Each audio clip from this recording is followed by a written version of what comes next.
подтверждена еще результатами эпидемиологического расследования. 156 младенцев скончались в роддомах Атырауской области с начала года. Бермудский треугольник.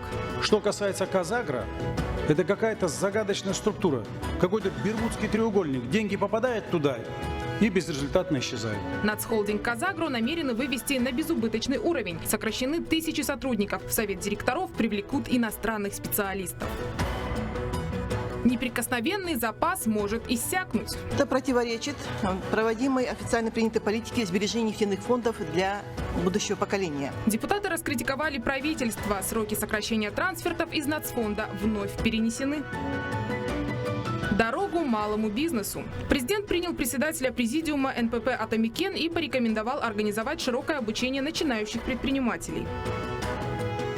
Зима близко, а ремонт домов в городе Арыс не закончен. Мы думаем, что никакой здесь такой проблемы нет. Чиновники продолжают кормить жителей разрушенного города обещаниями. Подробности уже через несколько минут. Мария Лукпанова в студии «Атамикен Бизнес». Я и мои коллеги готовы рассказать о главных событиях к этому часу. В начале выпуска шокирующая статистика. 156 младенцев скончались в родильных домах Атырауской области с начала этого года. Ужасающие цифры сегодня озвучили представители Министерства здравоохранения. Результаты проверок показали. Регион возглавляет антирейтинг смертности из-за инфекций в больницах, несчастных случаев и врожденных пороков у детей. Больше всего 98 младенцев погибли в скандально известном Атырауском перинатальном центре. Кроме этого, рейды выявили, что 18 малышей умерли из-за бактериологического сепсиса, но причины гибели в медкартах указаны совсем иные. Значительный рост младенческой смертности был отмечен в августе и в сентябре текущего года. С целью выявления истинных причин смертности был проведен детальный анализ 42 медицинских карт детей. Среди умерших детей в 73,4% были дети с низкой массой тела от 500 грамм до 2,5 килограмм. И в 8 случаях из них основной причиной смерти явился бактериальный сепсис. Вышеуказанное свидетельствует о развитии в августе в перинатальном центре внутрибольничной инфекции. Одним из проверки обнажили и другие проблемы в Атырауской области. Среди них недостаточный контроль за медучреждениями, изношенная инфраструктура, отсутствие квалификации и подготовки персонала, а также дефицит кадров. Представитель Минздрава добавила, планируются проверки и в других регионах страны. Следующая новость потрясла весь мир. Тела 39 погибших найдены в кузове грузовика в британском городе Эссекс. Среди жертв один подросток, остальные взрослые. Машину обнаружили в промышленном парке города минувшей ночью. Стражи порядка задержали 25-летнего водителя фуры, но какие ему предъявлены обвинения, пока не уточняется. Предположительно, грузовик прибыл из Болгарии и заехал на территорию Британии в прошлые выходные. Премьер-министр королевства Борис Джонсон назвал инцидент невообразимой трагедией.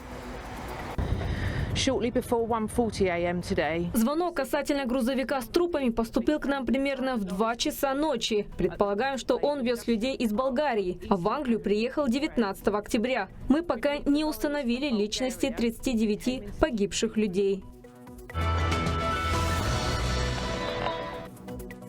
Президент Касым-Жомарт Токаев сегодня принял председателя президиума НПП «Атамикен» Тимура Кулебаева. Об этом сообщила пресс-служба Аккорды.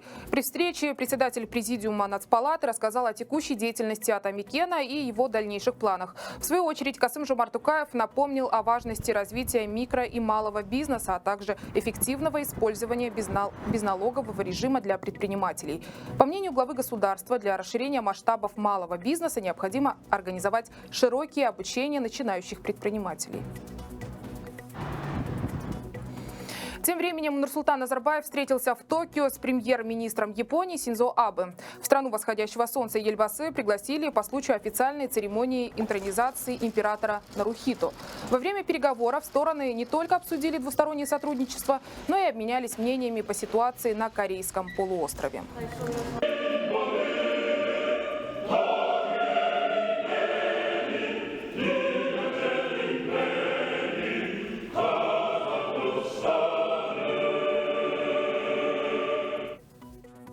Вместе Вместе с тем Ельбасы выступил перед представителями университета Цукуба. В своей речи первый президент Казахстана отметил сотрудничество вуза с казахстанскими университетами научно-академической сферы, но не технологической. Ельбасы предложил это исправить. В свою очередь, администрация Цукуба присвоила Нурсултану Назарбаеву звание почетного доктора университета. Дорогого стоит тот факт, что Цукуба входит в число японских вузов с наибольшим количеством нобелевских лауреатов. Ваш университет самый востребованный среди казахстанцев. 105 наших студентов уже получили дипломы Цукуба. Причем большинство из них стипендиаты программы «Болашах». Ну а в казахстанском правительстве вновь сдвинули сроки сокращения трансфертов из Национального фонда. Сегодня Мажилис одобрил законопроект республиканского бюджета на ближайшие 3 года. Как сообщил министр национальной экономики Руслан Даленов, в течение 2 лет из фонда выделят 2,7 триллиона тенге. Причем в 2022 году снижение составит лишь 100 миллиардов. Это и вызвало возмущение депутата Мажилиса Мангельде Дауренбаева. В частности, он раскритиковал правительство за невыполненное обещание по снижению трансфертов до 2 триллионов тенге к следующему году. Его мнение разделяет и депутат Дания Еспаева. Она, кстати, опасается, что общие средства Национального фонда будут снижаться. Получается, по сути, итогом реализации рассматривания республиканского бюджета может стать приближение объемов Национального фонда к уровню неснижаемого остатка в размере 30% к объему внутреннего валового продукта. Мы понимаем, что это противоречит проводимой официально принятой политике сбережения нефтяных фондов для будущего поколения. На эти замечания министр нацэкономики Руслан Даленов с присущей ему невозмутимостью ответил: изъятия из нацфонда будут снижаться, уже есть соответствующий график. Причем с документом глава государства Касым-Жомарт Токаев уже ознакомлен. Кроме того, разработан целый пакет мер по увеличению активов фонда. Среди них администрирование нефтяных поступлений, мониторинг доходности и разработка новых фискальных правил. По нашим расчетам, уже с 2025 года мы ожидаем, что активы Национального фонда превысят уже 35% к ВВП. Сегодняшний порог 30% к ВВП, он соблюдается, ниже него активов Национального фонда не может быть. И при планировании доходов и гарантированного трансферта мы следим, чтобы этот порог сохранялся и не нарушался. Долг в 744 миллиарда тенге перед пенсионным фондом Казагру полностью выплатит к 2033 году, рассказал глава холдинга Ербол Карашукеев в эксклюзивном интервью телеканалу Атамикен Бизнес. По его словам, сейчас принимаются меры по реорганизации и оптимизации расходов компании. Напомню, ранее мы сообщали, что из общей задолженности Казагру 120 миллиардов тенге приходятся на Государственный фонд соцстрахования. О проблемах холдинга говорят уже давно и много, критикуют его работу и счетный комитет, и депутаты, да и сами сельхозпроизводители. И вот сегодня спикер Мажилиса парламента Нурлан Нигматуллин назвал Казагру загадочной структурой и бермудским треугольником. Деньги попадают туда и безрезультатно исчезают, посетовал он. Куда уходят средства, выясняли наши корреспонденты. Сегодня на пленарном заседании Мажилиса парламента было, как говорится, жарко. Под обстрел критики депутатов, кроме министров, попал и глава нацхолдинга Казагра Ербол Карашукеев. Парламентариев возмутило, что на ближайшие 2 года холдинг просит 60 миллиардов бюджетных тенге для финансирования новых проектов. Интересно, что по данным Минсельхоза, которыми апеллировали мажилисмены, только на начало этого года у Казагра уже имеется 83 проблемных проекта. И получается, что револьверный метод, по которому в идеале должен работать оператор, попросту дал сбой. В сельском хозяйстве через этот холдинг направлены не десятки, сотни миллиардов. Только по итогам 2018 года накопленный убыток Казагра составил почти 400 миллиардов тенге. Получается, компания генерирует убытки вместо того, чтобы генерировать доходы. Вообще, что касается Казагра, это какая-то загадочная структура, какой-то бермудский треугольник. Деньги попадают туда и безрезультатно исчезают. В защиту холдинга пытался встать министр сельского хозяйства Сапархан Умаров. Он отметил, что последние несколько лет банки якобы неохотно финансируют сельское хозяйство. И привел пример, что через дочки Казагра в прошлом году сельхозпроизводители получили 400 миллиардов тенге, тогда как фининституты предоставили всего лишь 76 миллиардов. Для сравнения я хочу показать, что просроченная задолженность у банков второго уровня по всем проектам на 1 сентября составляет 9,5%. Именно если взять сельхозтоваропроизводители, которые финансируются у банков второго уровня, у них 27%. Это поэтому по сравнению с банковским сектором, на сегодняшний день Казагра успешно занимается кредитованием сельского хозяйства. Но держать ответ за неэффективную финансовую политику компании пришлось и главе Казагра Ерболу Карашукееву. Он рассказал, что сейчас в холдинге идет сокращение работников, за счет чего экономия расходов превысит 3 миллиарда тенге. А уже в следующем году из 7 дочерних компаний оптимизированы будут сразу 4. Уже в кулуарах Мажилиса Карашукеев объяснил, почему некоторые сельхозники не могут получить кредиты. И даже привел следующий пример. Весенние полевые работы. Да? Ежегодно мы на весенние полевые работы выделяем 70-60 миллиардов тенге. И за счет этих 60 миллиардов тенге порядка 3000 сельхозтоваропроизводителей они обрабатывают, засевают порядка 3 миллионов гектаров. А вы знаете, сколько миллионов гектаров в целом засевается? 11 миллионов гектаров засевается, 11 миллионов гектаров это зерновым, и в целом более 20 миллионов гектаров. Ну, отсюда и понятно, что денег не хватает. Мы всех, к сожалению, не можем обеспечить, но тем не менее у нас более 70 тысяч заемщиков, сельхозтоваропроизводителей. И ежегодно мы выдаем 18-20 тысяч займов. Напомню, что о серьезной реорганизации еще в начале осени говорила и председатель счетного комитета Наталья Годунова. Тогда она заявила, что часть услуг Казагра будут переданы под ведение других структур. Интересно, но глава холдинга оказался не в курсе дел. Я думаю, что будет серьезная реорганизация национальной компании «Казагра». Потому что и у правительства, и у нас достаточно много вопросов. Возможно, она останется национальной компанией, но это будет другая структура, другие задачи. И какие-то задачи, опять-таки, уйдут в частный сектор. Может быть, в банковский. Я не знаю, что речь идет. Затрудняюсь ответить. Зато Карашукеев довольно оптимистично отвечал парламентариям. В частности, он клятвенно пообещал, что текущий год компания «Казагра» закроет без убытков. Более того, накопленный минус до 2019-го будет полностью нивелирован в ближайшие 10-15 лет. Отмечу, что на сегодня кредитный портфель холдинга превышает 900 миллиардов тенге. Из общего объема займов 8% проблемные.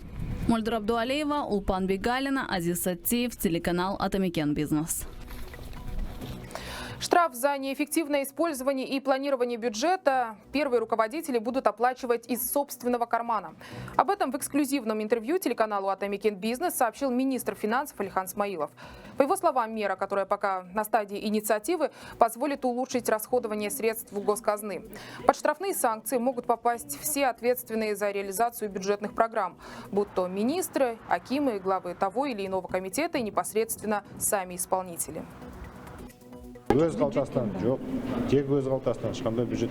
Первые руководители должны оплачивать штраф из собственных средств. Никакие бюджетные деньги задействованы не будут. Если сумма будет большой, он будет вынужден вносить оплату в течение года по определенному графику. Известно, проблемы с неэффективным расходованием бюджетных средств существуют давно. Какая тенденция за последние 2-3 года? Ну и каким все-таки будет размер штрафа за неосвоение бюджета? Об этом мы спросили первого вице-министра финансов Берика Шолпанкулова. Давайте вместе посмотрим сюжет. Неосвоение бюджета – тема хроническая и, похоже, нерешаемая. По крайней мере, на протяжении десятилетий правительственных и областных чиновников постоянно критикуют депутаты, счетный комитет. Но как не осваивали миллионы, так и не осваивают. Теперь предлагают наказывать штрафами. Сумма сейчас обсуждается, какая будет, но предварительно это 100 МРП за то, что неэффективно использовали или были запланированы средства. В рамках этих этого наказания, скажем так, в случае, если счетный комитет выявит какие-то нарушения по неэффективному планированию или использованию бюджетных средств, будет наложен административный штраф на первого руководителя. Соответствующие изменения в Кодекс об административных правонарушениях будут вноситься после выхода бюджетного. Сейчас документ разрабатывается совместно с правительством и парламентом. Спикер Сената Дарига Назарбаева отметила, что ответственность за нерациональное расходование государственных денег ложится на всех. Исключения не должно быть ни для кого, даже если главы ведомств сменили место работы. Когда кадровые перестановки происходят, то вот человек разработал госпрограмму, возглавлял целую отрасль. А другой через какое-то время мы видим, что это все неэффективно было или там ошибочно были выбраны приоритеты. Нанесен ущерб государственной казне, нанесен ущерб, а спросить не с кого, потому что уже другие люди пришли. И опять все сначала. Дарига Назарбаева задалась вопросом эффективностью предлагаемой меры. Будет ли от штрафов толк? Глава Минэкономики Руслан Доленов убежден, что кроме материальной ответственности, первые руководители несут и репутационные риски. Мы эти деньги выделяем, да? Уже сколько министров сменилось, вот, Аллах Акбар, как говорится. И что? Ну, заплатит он штраф, там сколько-то МРП вы назначите ему. А как быть с упущенной выгодой для государства? Тоже согласно. Это вопрос такой не праздный, нам надо вместе думать. Все будем соразмерно ущербы делать. Добиться справедливости в данном случае. Соразмерно будем делать. Коллег из Сената поддержал и спикер Мажилиса Нурлан Нигматуллин. Коллеги, хочу предложить, чтобы это было не просто поглаживание, штраф от 5 до 15 МРП, как сейчас предлагается. Надо, чтобы была более ощутимая сумма, определяющая ответственность первого руководителя.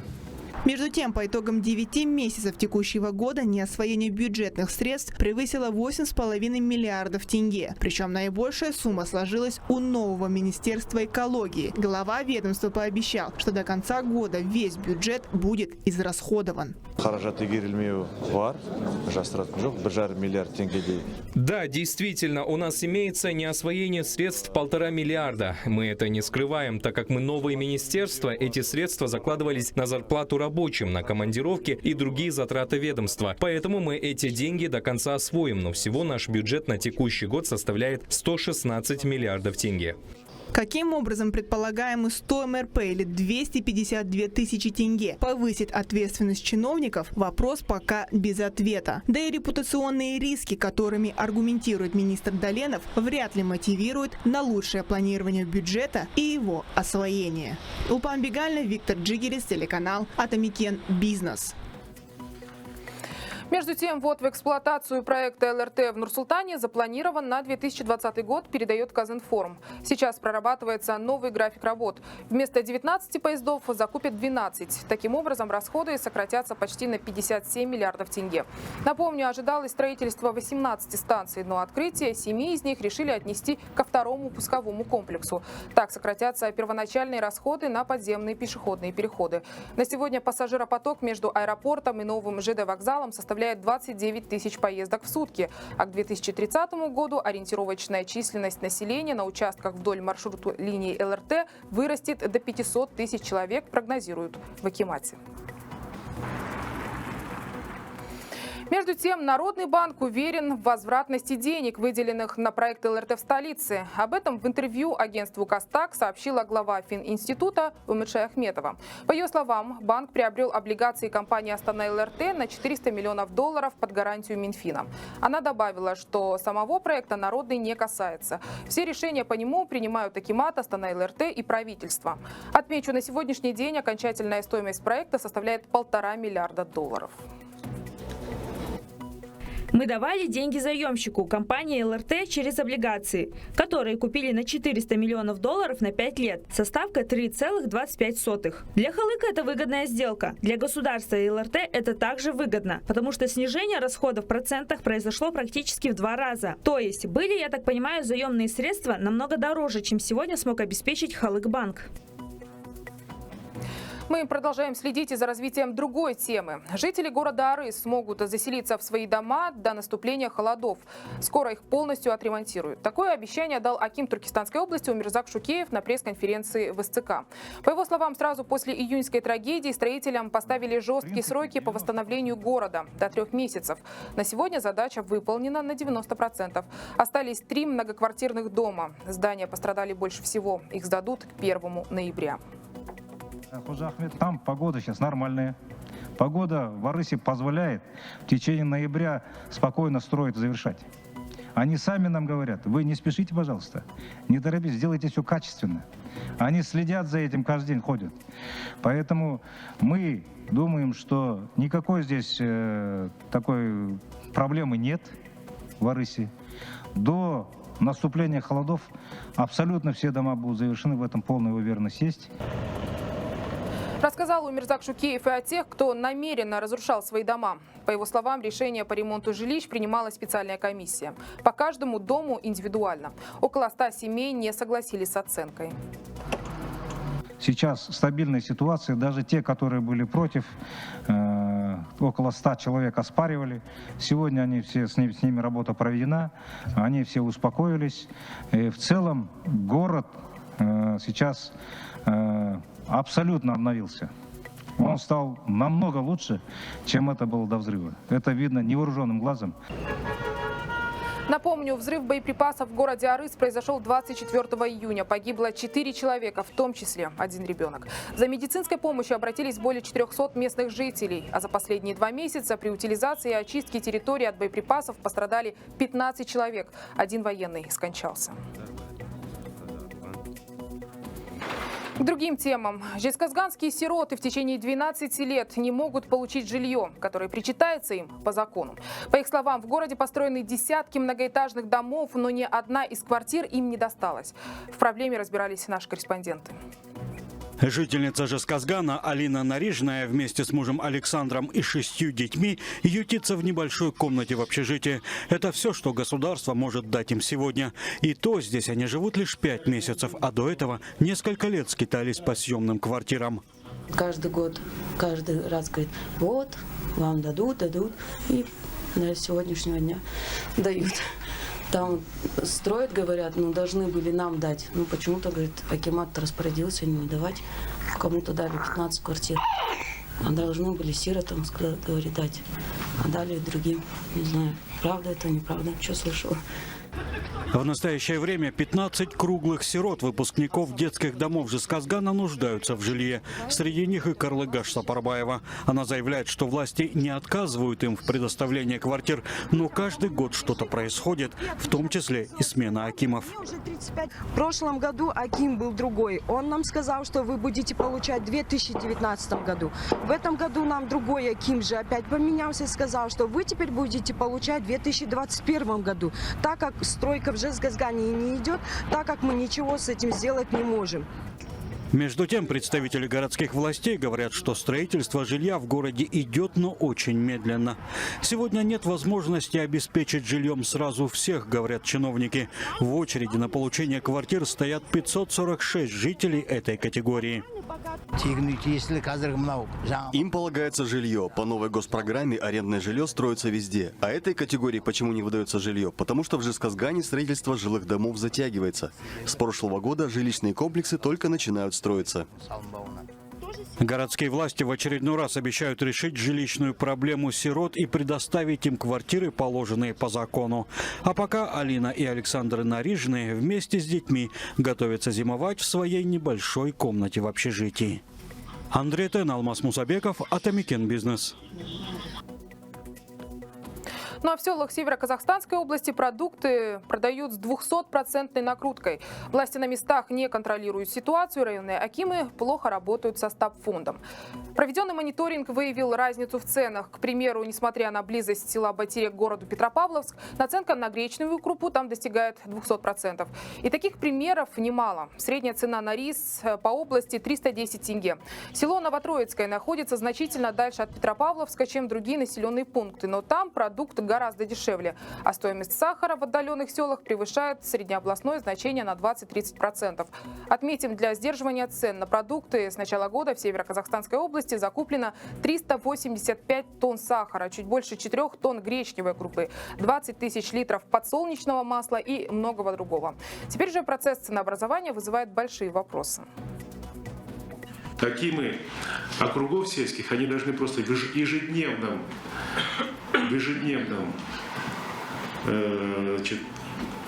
режиме контролировать, что было вчера, что было позавчера, что сегодня. Если идет какое-то повышение, то информировать район, а район должен там вместе разбираться. За счет чего это происходит? А может быть, там сговор. Национальный оператор лотереи в Казахстане Сетте Жылдыз борется за отмену налога на добавленную стоимость. Дело в том, что по действующему законодательству казахстанские лотерейные компании обязаны выплачивать НДС. При этом мировая практика показывает, что этот бизнес не может облагаться данным налогом. Для лотереи, как правило, действует акциз или отчисление на развитие спорта. Подробнее в следующем материале. За последние несколько лет лотерейный рынок претерпел множество изменений, включая новый закон о лотереях и лотерейной деятельности и избрание единого оператора лотереи. Так, в 2018 году оборот рынка достиг 2,6 миллиардов тенге, таким образом превысив общий годовой оборот лотерейного рынка в 2016 году. Однако с принятием нового налогового кодекса в начале прошлого года возникли препоны, из-за которых вести такой бизнес становится сложнее. Речь идет о налоге на добавленную стоимость, который, по сути, не должен применяться. На сегодняшний день мы ведем работу о создании единой лотереи в рамках стран Таможенного союза, но нам мешает одно. В отличие от стран Таможенного союза, а также в отличие от всего остального мира, в нашей стране с 1 января 2018 года лотерейная деятельность облагается НДСом. Несмотря на то, что в структуре и вообще в смысле нашей деятельности никакой добавленной стоимости нет, и как таковой ндс там нелогичен. По собственной инициативе национальный оператор на развитие спорта направляет не 10, как обязует закон, а 15% прибыли. Сумма уже составила 286 миллионов тенге. В невыгодных условиях также остаются и 3000 партнеров Сетте Жылдыз. Это агенты-распространители лотерейных билетов, за продажу которых они обязаны платить патент в размере 3%. Поправки – это отмена НДС и работа по патенту. Сейчас они в невыгодных условиях, потому что идет высокая ставка налогообложения, чтобы они для малого и среднего бизнеса это было выгодно. Вот. Основной налог оплачивает единый оператор.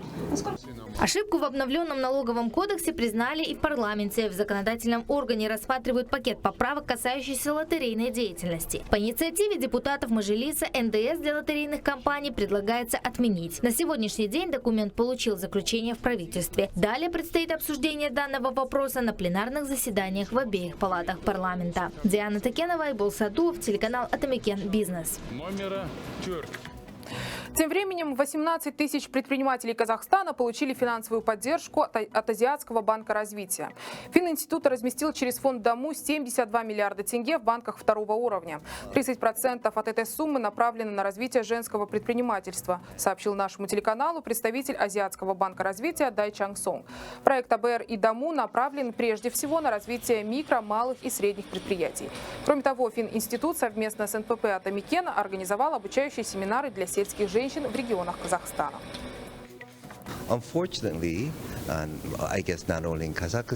Проблема в том, что сельские женщины не получают системную поддержку. Обычно у них есть хорошие идеи для бизнеса, но нет денег либо недостаточно знаний для реализации. К тому же банки мало выдают кредиты сельским жителям, поэтому мы считаем важным поддерживать именно сельских бизнес-вумен. Кроме того, в ноябре мы планируем подписать с Жилстройсбербанком соглашение о выделении финансирования в тенге в сумме эквивалентной $100 миллионам на выдачу женщинам жилищных кредитов.